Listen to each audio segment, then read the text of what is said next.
In the Supreme Court, the long-established precedents for affirmative action are at a crossroads. The conservative activist group Students for Fair Admissions is behind both cases. The suits claim that UNC Chapel Hill discriminated against white and Asian students by giving preference to Black, Hispanic, and Native American applicants.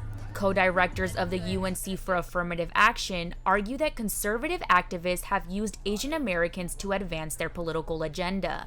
They're using us as a racial wedge to kind of say, oh, we're not actually being racist because we're saying that Asian Americans are also being discriminated against. And I refuse to believe that they haven't seen the evidence that there is no alleged discrimination against Asian Americans in affirmative action. The new conservative supermajority appeared ready to reconsider and embrace a variety of race-neutral alternatives.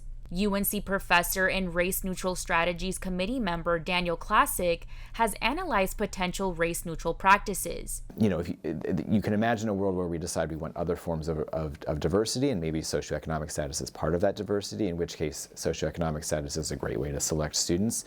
But you can imagine if race is what you want, then anything you use to sort of guess at race or substitute for race is just going to be a noisy measure of that, and just going to add more noise to the sorts of students that you enroll. In the United States, 9 states do not allow public schools to consider race in admissions. UNC law professor Ted Shaw was in the courtroom during the arguments. He says bans and race-neutral alternatives uphold white supremacy. This is a Supreme Court that has made a fundamental error, as far as I'm concerned, with its thinking. It equates race consciousness with racism.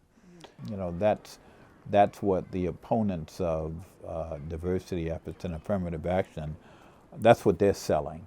But what they're really trying to do is maintain white supremacy. The court is expected to announce its ruling in the summer of 2023. Joran Biggs, the vice president of the UNC Black Student Movement, shares his optimism in maintaining affirmative action at UNC Chapel Hill. Making the world safe for the most marginalized members of society makes the world safe for everybody. So creating a Carolina that feels safe for Black and brown students is a Carolina that feels safe for everybody who wants to be a Tar Heel. Leslie Guzman reporting.